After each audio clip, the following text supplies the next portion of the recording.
Have you ever had that quiet, nagging feeling that the life you're living, well, that it isn't quite yours, that somewhere along the line you ended up playing a role you never even auditioned for?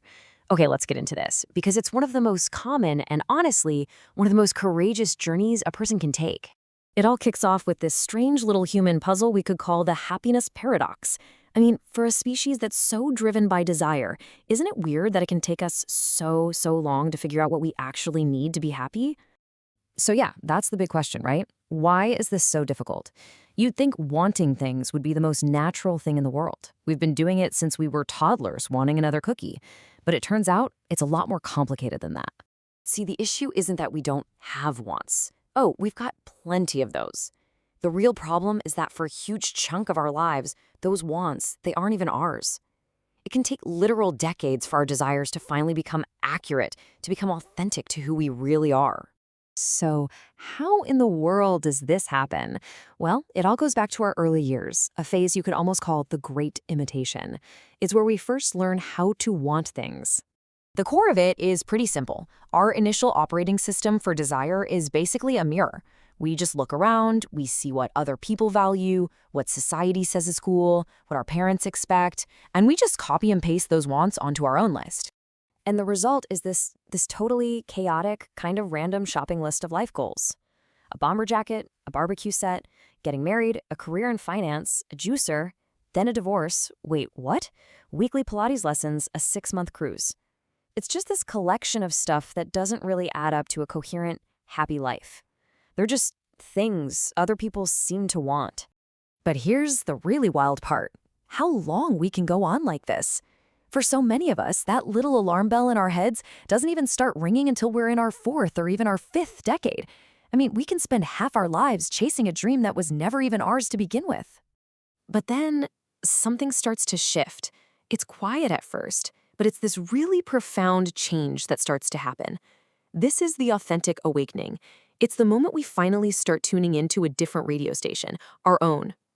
And look, it happens gradually.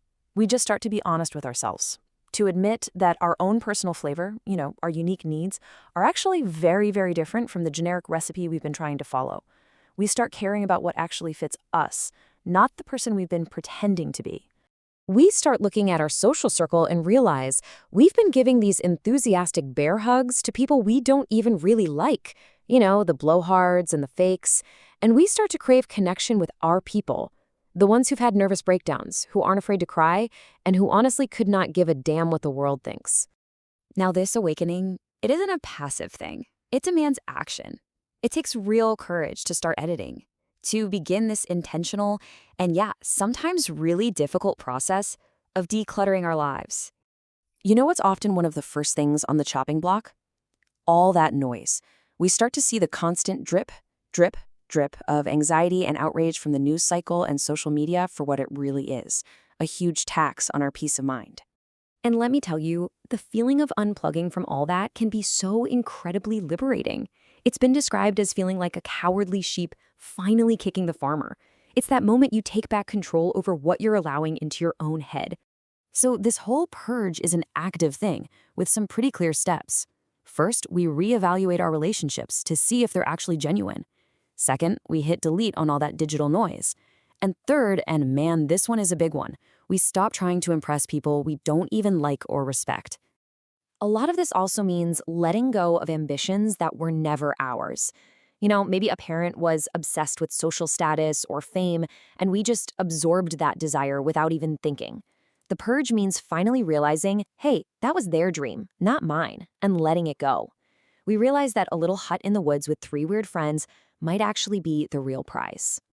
So, after all the imitating, the awakening, and all the editing, we finally arrive at the ultimate goal, becoming truly, deeply loyal to ourselves. And what's the big motivator for this final push? It's a stark, totally unavoidable truth. Our time here is limited. Every story about mortality, every little reminder that we're going to be dead pretty soon, it all points us in one single urgent direction. And that direction is a massive wake-up call to stop being a craven, imitative, secondhand, timid flunky and herd animal. Wow. I mean, it's a powerful, almost brutal plea to just stop sleepwalking through somebody else's life. So, what we're really talking about here is developing this profound sense of authentic loyalty. And let's be clear, this isn't about being selfish.